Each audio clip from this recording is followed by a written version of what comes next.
جمال الوجود بذكر الإله وتصفو الحياة بنور هدى جمال.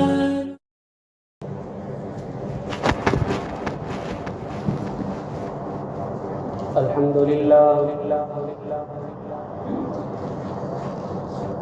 لله وكفى والصلاة والسلام على سيد الرسل الكريم وخاتم الأنبياء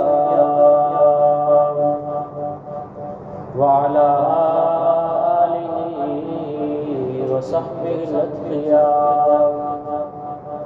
أما بعد فأعوذ بالله من الشيطان الرجيم. بسم الله الرحمن الرحيم.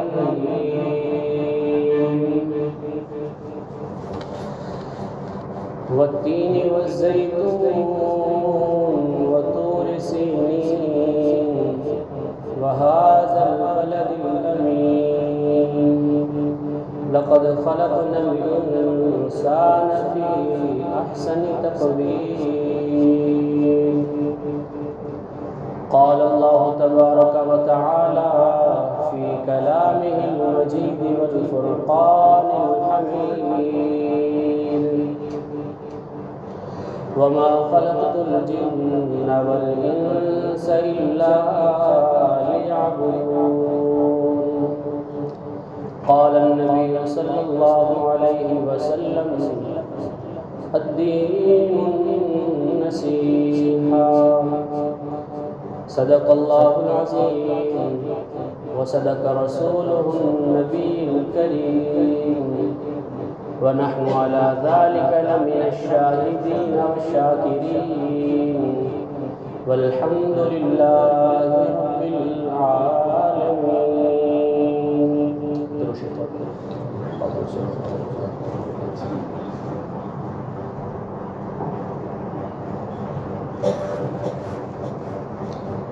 معزز بھائیو دوستو بزرگوں، اللہ رب العزت کا لاکھ لاکھ شکر ہے جس نے مجھے اور آپ کو احسن تقویم کے سانچے میں ڈالا، مسلمان بنایا، اور اس اللہ رب العزت کا لاکھ لاکھ شکر ہے جس نے مجھے اور آپ کو ایک اہم فریضہ کی ادائیگی کے لیے اپنے گھر میں جمع ہونے کی توفیق نصیب فرمائی، اور اس سے قبل کچھ دیر اپنے دین کی بات کرنے اور سننے کی توفیق نصیب فرمائی۔ دعا فرمائیں کہ اللہ رب العزت میری زبان پر کلمہ حق جاری فرمائے اور مجھے صحیح صحیح کہنا اور آپ سب حضرات کو صحیح صحیح سننا اور سمجھنے کی توفیق نصیب فرمائے، اور ہم سب کے لیے ان باتوں کو ذریعہ نجات بنائے۔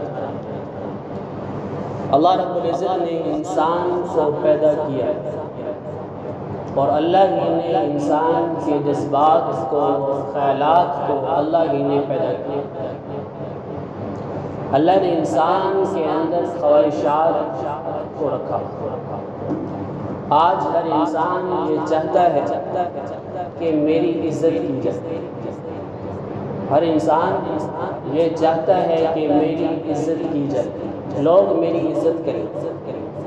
بس اوقات انسان یہ جملہ کہہ دیتا ہے کہ میں تو عزت کا بھوکا ہوں، میں تو عزت کا بھوکا ہوں، پھر وہ عزت حاصل کرنے کے لیے مختلف راستے اختیار کرتا ہے۔ بس اوقات انسان یہ سوچتا ہے کہ اللہ نے جو عزت کا دار و مدار رکھا ہے وہ روپے پیسے میں رکھا ہے، اور وہ انسان روپے پیسے حاصل کرنے کے لیے اسی کوشش میں لگ جاتا ہے کہ زیادہ روپے پیسے ہوں گے، زیادہ دولت ہوگی تو اللہ رب العزت عزت نصیب فرمائے۔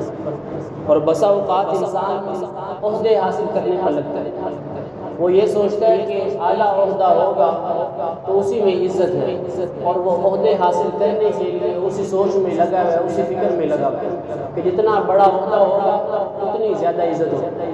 اور بس اوقات انسان یہ سوچتا ہے کہ عہدے داروں سے تعلق بنا لیا جائے تو اس میں عزت ہو، اور وہ اسی سوچ میں، اسی فکر میں، اسی کوشش میں لگا ہوا ہے۔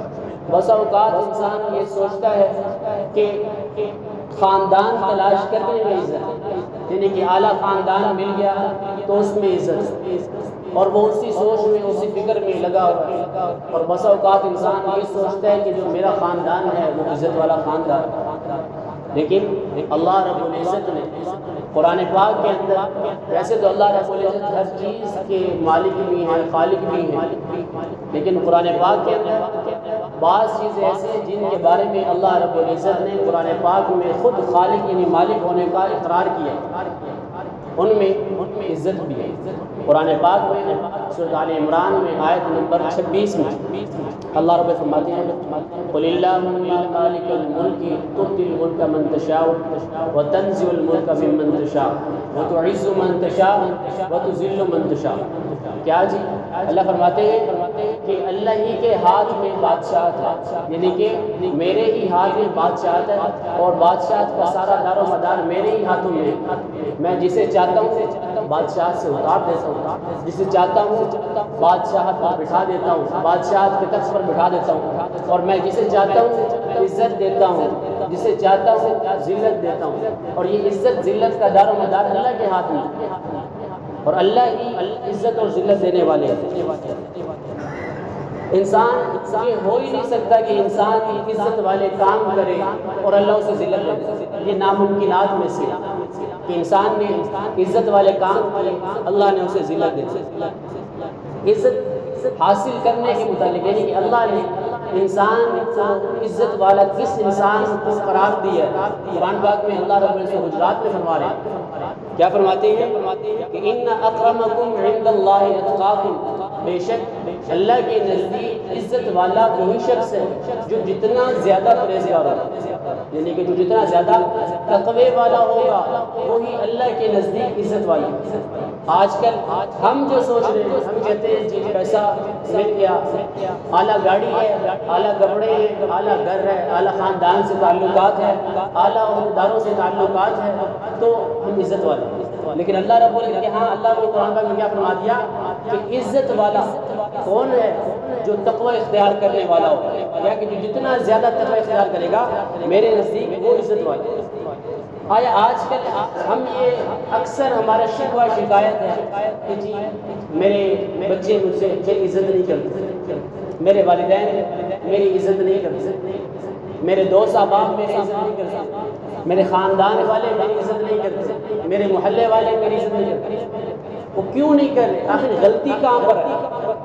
آپ صلی اللہ علیہ وسلم نے عزت کے کھو جانے کی اسباب بیان کیے ہیں، آپ صلی اللہ علیہ وسلم نے عزت کے کھو جانے کے اسباب بیان کیے۔ ان اسباب میں آپ صلی اللہ علیہ وسلم نے پہلے کیا فرمایا؟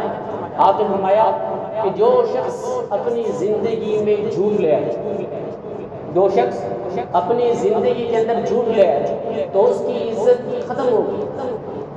ایک انسان اپنے مالک سے، اپنے کاروبار میں اپنے مالک سے جھوٹ بولتا ہے تو وہ جب اس مالک کو پتہ چلے گا، کیا خیال ہے کہ وہ مالک عزت کرے گا؟ کبھی بھی نہیں عزت کرے گا۔ اور اسی طرح ایک بچہ، بیٹا اپنے باپ کو دیکھے جھوٹ بولتے ہوئے تو کیا خیال ہے کہ وہ بیٹا کیا کرے گا؟ کہ عزت کرے گا باپ سے؟ کبھی بھی نہیں کرے گا۔ اور ایک بیٹا اپنے باپ سے جھوٹ بول رہا ہے اور وہ یہ سوچے کہ عزت مل جائے گی، کبھی بھی نہیں، ناممکنات میں سے۔ حضرت شاہ عبد القادر جیلانی رحمۃ اللہ علیہ کے بارے میں واقعہ ہے۔ حضرت شاہ عبد القادر جیلانی بچپن میں تعلیم حاصل کرنے کے لیے گھر سے نکل رہے، والدہ کیا نصیحت کریں گے؟ اے بیٹا، راستے میں کبھی جھوٹ اور سچ کا انتخاب کرنا ہو تو سچ کا انتخاب کرنا، جھوٹ کو چھوڑ دینا۔ حضرت شاہ عبد القادر جیلانی جا رہے ہیں تو ان کی والدہ نے ان کے کرتے کے اندر، ویسا بعض تاریخ کی کتابوں میں ہے کہ کرتے کے اندر اور بعض کتابوں کی پگڑی کے اندر کچھ دینار اشرفیاں سی دی۔ وہ جا رہے جاتے ہیں، رستے کے اندر ڈاکو سے ملاقات ہوئی، ڈاکو نے ان کو روکا۔ جب ڈاکو نے ان کو روکا تو تلاشی لی، سب کی تلاشی لے لی، اور وہ سب سے مال لے رہے ہیں۔ اور جب اسے شاہ عبد القادر جیلانی کو دیکھا تو ان کو چھوڑ دیا کہ تو بچہ ہے، اور کہا کہ میرے پاس بھی مال ہے۔ وہ کہاں پر ہے؟ وہ کہ میری ماں نے میرے کرتے کے اندر اشرفیاں سی ہیں، تو وہ جو ڈاکو تھا اپنے سردار کے پاس لے گئے یہ بچہ کیوں کہہ رہا ہے. اس نے جب دیکھا تو اس سے سردار نے کہا اے بیٹا یہ تو بتاؤ کہ تم تو بچ رہے تھے, تمہارا مال تو بچ رہا تھا, تم نے ہمارے ساتھ سچ کیوں بولا؟ مایا کہ میرے جاتے جب میں گھر سے نکلا تھا میں نے اپنی والدہ سے وعدہ کیا تھا کہ کیا کہ میں زندگی میں جھوٹ نہیں بولوں, میں ہمیشہ سچ کا انتخاب کروں. اس لیے جو بندہ جھوٹ کا انتخاب کرتا ہے اپنی زندگی کے اندر تو وہ سمجھ لے کہ اس کی عزت نہیں ہے یا اس کی عزت لٹ گئی ہے, اسے وہ عزت کھو بیٹھا ہے. دوسری چیز جو آپ صلی اللہ علیہ وسلم نے عزت کو کھو دینے والی بتائی تو آپ صلی اللہ علیہ وسلم نے بتایا کہ غیبت کر. جو شخص غیبت کرتا ہے, جو شخص اپنے کسی مسلمان بھائی کے بارے میں غیبت کرتا ہے, اور بس اوقات دو صاحب بیٹھ کے غیبت کر رہے ہوتے ہیں, اگر ان میں سے کوئی کہہ دے کہ جی آپ غیبت کر رہے ہیں, وہ آگے سے یہ کہتے ہیں کہ یہ جو میں برائی بیان کر رہا ہوں تو اس شخص میں پائی جا رہی ہے, میں تو یہ بات اس کے سامنے بھی بیان کر سکتا ہوں. تو جی یہ بات پائی جا رہی ہے تو اس لیے آپ اس کی غیر موجودگی میں اس کے عیب بیان کر رہے ہیں, یہ غیبت ہے. اور اگر آپ اس کے اندر کوئی عیب نہیں پایا جا رہا وہ آپ اس کے بارے میں بیان کر رہے ہیں, یہ تو بہتان ہے, اس کی قرآن پاک میں اس کی سخت سزا ہی ہے. تو دوسری چیز آپ صلی اللہ علیہ وسلم نے کیا بتائی کہ جو شخص غیبت کرتا ہے. تیسری چیز آپ صلی اللہ علیہ وسلم نے کیا بیان کی, آپ نے فرمایا جو شخص تہمت لگاتا ہے کسی شخص پر تہمت لگاتا ہے, ایک شخص نے کوئی غلط کام نہیں کیا اس شخص پر تہمت لگا دی, تو آپ نے فرمایا کہ کیا خیال ہے جس شخص پر تہمت لگا دی جائے وہ شخص بعد میں وہ شخص کی عزت کرے گا؟ کبھی بھی نہیں اس کی عزت کرے گا. چوتھی چیز جو آپ صلی اللہ علیہ وسلم نے بیان کی فرمایا چغل خور, جو لوگوں کو لڑاتا ہو, چغلی ایک شخص کی دوسرے شخص کو بیان کر رہا ہے, یہ بتائیے کہنے کے لیے کہ کیا جی آپس میں لڑائی ہو. اور آپ صلی اللہ علیہ وسلم کی حدیث ہے لا يدخل الجنة النمام, کہ چغل خور شخص جنت میں نہیں داخل ہوگا. پانچویں شرط جو آپ صلی اللہ علیہ وسلم نے بیان کی تمسخر کرنا, کسی شخص کا مذاق اڑانا. ایک ہوتا ہے مذاق اڑانا اور ایک ہوتا ہے مزاح کرنا. مزاح کرنا جائز ہے, آپ صلی اللہ علیہ وسلم نے بھی مزاح کیا. مزاح کرنے کا مطلب یہ ہے کہ کسی شخص کے عیب کو بیان نہ کرنا, کسی شخص کے بارے میں مذاق نہ کرنا, کسی شخص کا طنز نہ اڑانا. بلکہ کیا کہ آپ صلی اللہ علیہ وسلم کے پاس ایک ضعیفہ ہے, بوڑھی عورت آپ سے ان کے پاس آئی, آپ فرمانے لگی اے اللہ کے محبوب دعا فرمائیں کہ میں جنت میں جاؤں.